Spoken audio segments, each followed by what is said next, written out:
at Glasgow. Ladies and gentlemen, please welcome the one and only Pete Doherty. Can't stand me now, can't stand me now, stand me now, can't stand me now, stand me now, can't stand me now. Pete Doherty. Pete, how lovely to see you. Thank you for coming on. Yeah. May I say, you know what? Well, you look great. I think you look very healthy and well. We'll get to that in a minute. But you know what? I've met you once before here on the show, and I'd forgotten that you're a tall fella. Because you're quite slight, and in photographs I always think you look quite small, but you're a big guy. Look at this. Look at this. He's a proper grown man. How old are you, Pete? 27. You know, I could be your father. Oh, God. That's nice. Sit down. That's another reason. Sit down, son. Now, I don't take this the wrong way, but obviously I'm glad you turned up at all, because I was worried when we booked you. I thought because you lead a slightly wild lifestyle, or maybe you don't, but certainly that's the impression we get, whether or not you would be, you know, you'd have timekeeping skills, whether you would have a change of heart, or whether you would get easily distracted on the way to the studio. And yet here you are, you turn up dead on time. Do people make that kind of judgment in advance of you, think? Are people a bit worried about whether or not you're going to be reliable? Yeah, they all say that I'm taller than they think as well. Yeah. When you were a little boy, Pete, is this what you wanted to do? Was it always your dream to be in a band, to be singing, to be performing? Do you know what, I think up to the age of about 14, 15, when it dawned on me I wasn't going to play for QPR, that's all I wanted to do was play for QPR. So really when you just wanted to play professional football? Yeah, so I'm about half a mile off, I think. Yeah. I can't imagine you, I don't know what you're like, but I can't imagine you being a footballer. You don't seem robust enough to be a footballer. I wasn't sort of, you know what I mean, a hard nut getting stuck in so much. In fact, I fancy myself as a bit of a Rodney Mice, sort of socks down, foot on the ball, look around. You could have been a bit like Peter Crouch. He's a tall fella, and he can do the, you ever done a robotic dance?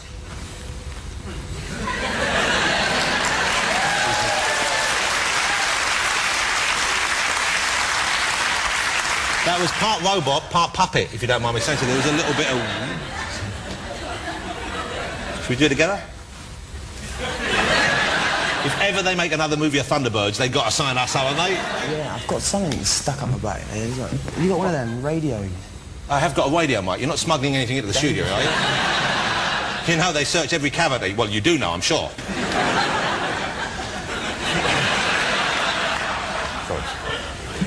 So listen, how are you kind of like chemically at the moment? Are you clean of substances and stuff like that, or are you still involving yourself in that kind of malarkey? Well, part of my probation schedule is getting tested twice a week. So they have to test you? For crack and heroin. That's part of the court order, that I get tested twice a week, and if they don't see a positive change, then well, God knows what's going to happen. But probably for the first time in my life, I'm up in the stakes in the battle against it. I went to Portugal the other week to go for another anti-heroin implant. And the bastards at the Portuguese customs actually cut open the implants looking for drugs. You know what I mean? That's the kind of luck I've had. So I got clean. Yeah. I got clean in Portugal. I was waiting for the implant to come, and they've cracked open the box of implants and they've become sterile, so they couldn't put it in. So you can't use it. So I didn't even know there was such a thing as an anti-heroin implant you could have. This is something they put in your body and then you can't have... If you did those drugs, you'd be ill, would you? Well, no, it blocks all your opiate receptors, so you can't do smack. So, but you can't use that now because that one's been opened, it's not fresh anymore? No. Sterile. So what, you sent off for another one, or...? They sent off another one, but they seem to have a public holiday every other day in Portugal.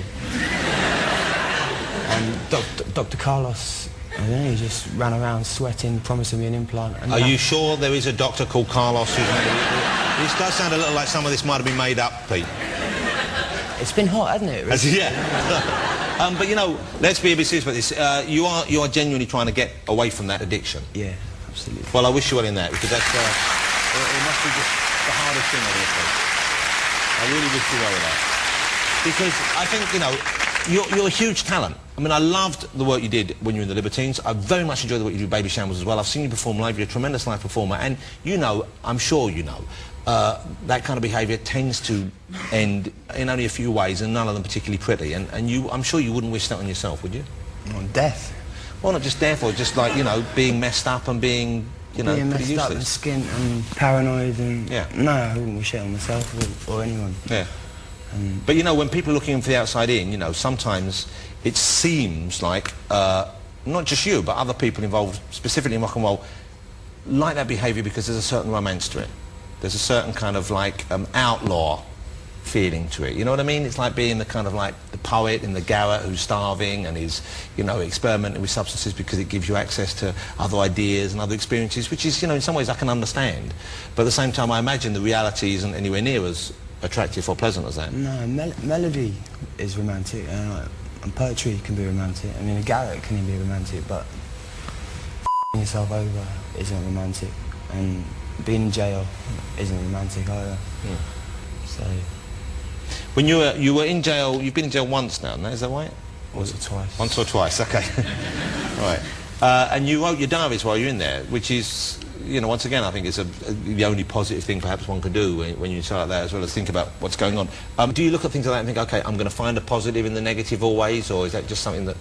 Yeah, being in jail as well is generally the cleanest that I find myself, like, strangely enough, even though like the jails are riddled with drugs. But would not part of you think, okay, you know, you don't want to be in jail, but... Anyway, what I was going to say was it does lead to, yeah, sitting down and probably like rediscovering writing, rediscovering songwriting as well, being clean. And thinking about yourself and your situation. Just drugs, like, I don't know, there is this myth that it can add to a creative talent and you can use a creative environment in a creative way, but I think my songwriting probably suffers because of drugs, and therefore being clean is better for that. But that's mostly what I write about anyway, so it's a vicious circle. Do people try to save you? Do you get the feeling that people out there... Because when I had you on the show before the Libertines, I was thinking of kidnapping you and locking you in a room afterwards. Did you see my hair that night? You seemed a little bit wild and crazy. That was several years ago. There, with the Libertines, that's you with Carl on the show. Look at that haircut. What's going on there? Looks like you put your finger in a socket.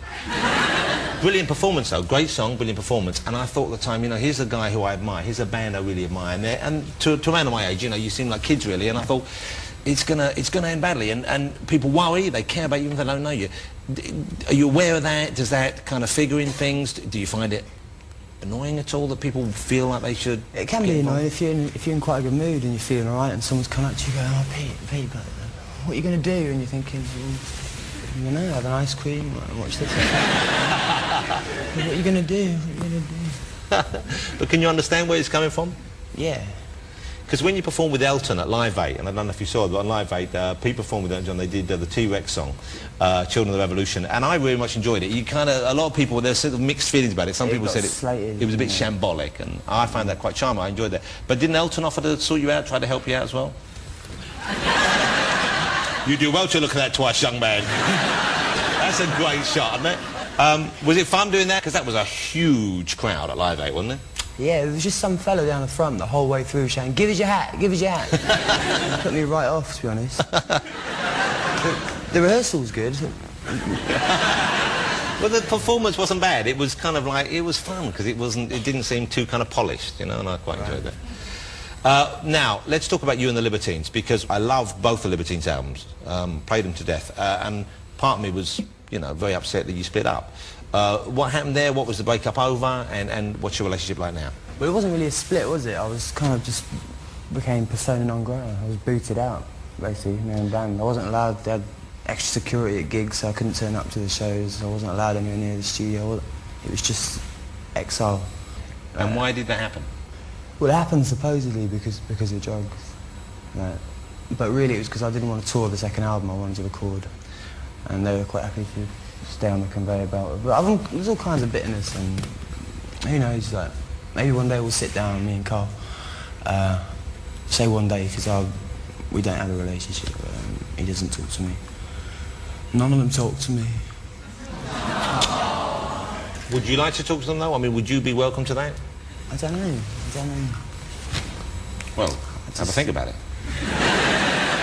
But looking back, what was the period you preferred the most? Was it the early years, the mayhem, the unsuccessful years when you were just doing it, or was the success what you'd hoped? The success was just writing songs with my mate, like, that I wanted to play again and again. That was always a success. And now when you write songs without him, when you write songs on your own, does it feel the same, or is there a spark missing?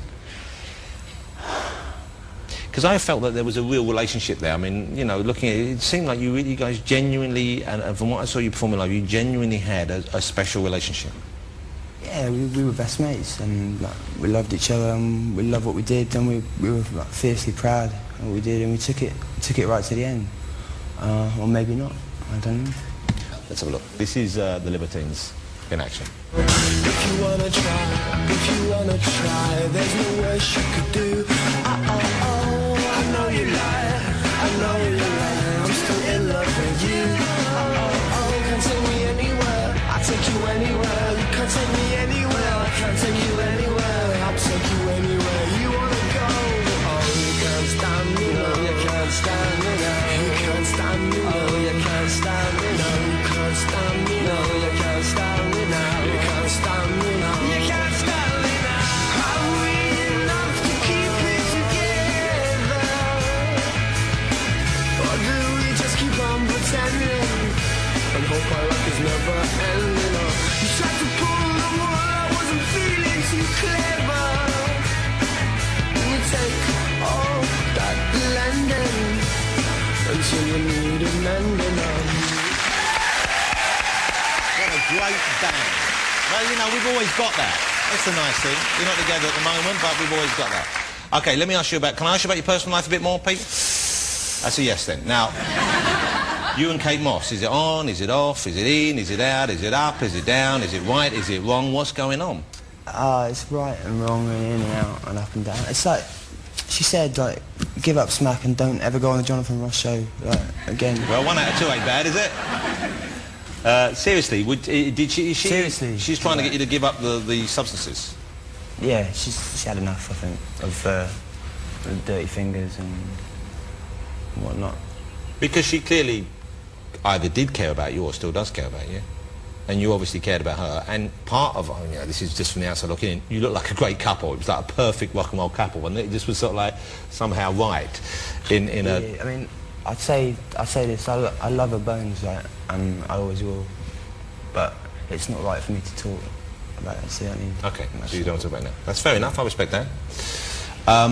Where do you live at the moment, Peter? Hackney. What kind of flat? Is it a nice bijou apartment or is it a bit of a shambolic mess? It was a beautiful apartment. No, blood up the walls, God knows what. Oh, for goodness sake. I don't think it's good for you to live somewhere like that. No, like, it attracts vampires. Well, it attracts the wrong kind of people to hang around like. I have, at the end of one of my gardens, a gypsy caravan. Don't ask me how I bought it or why, but the internet has a lot to answer for. Would you like to come and live in my caravan till you get sorted out? And I'll bring you some sweet tea in the morning. If Kate's potting shed isn't up for grabs still, then yeah, maybe, yeah. If you want the caravan, you can move in. Yeah? But lights out at 11, right? And TV not on school nights. Will I finish this? Actually, I was going to give you this. Please do. I don't know if Carl gave you anything. No, Carl, it's not a competition for my affections. I'm only joking. I never gave a teacher anything. I'm not your teacher. No, I know. Sure, I'm a wise man. You could learn from me, but I'm more of a mentor, I think. You know what I'm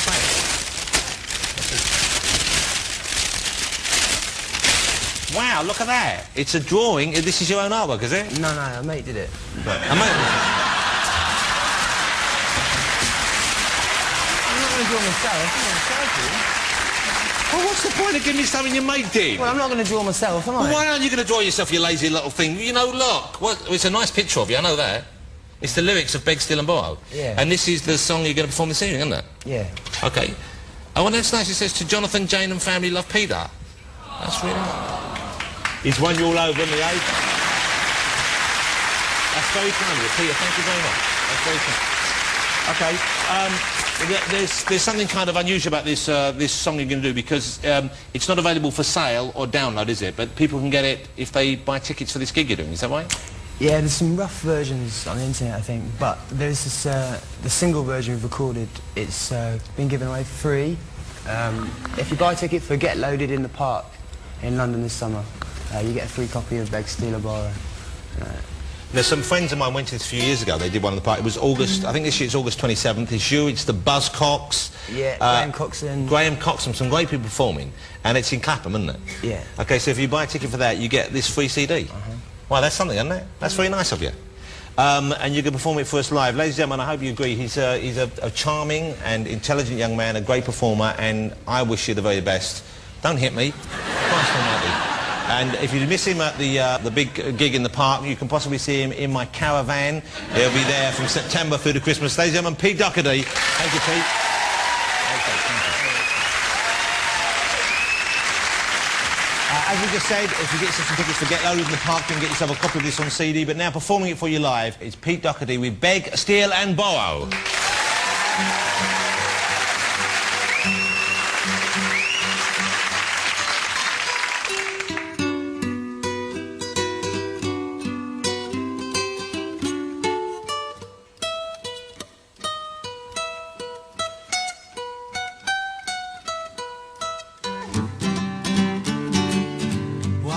I wait until tomorrow.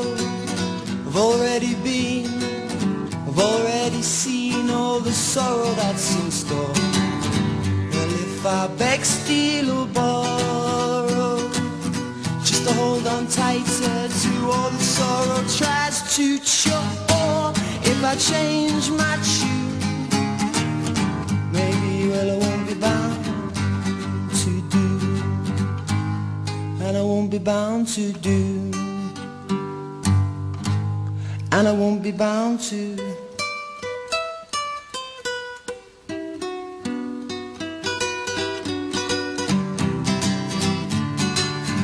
As if I beg, steal or borrow, just to hold on tighter to all the sorrow tries to choke. But if I change my tune, maybe, well, I won't be bound to a world where rats turns into stars. What a life on Mars, I can't wait until tomorrow. I've already been and I've already seen all the sorrow that's in store.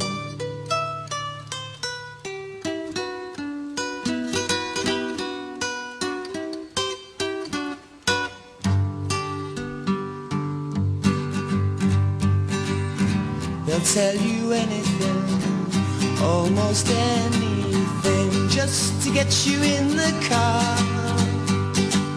You shouldn't tell them anything, but you told them everything. Oh, you take them far too far. What a life on Mars.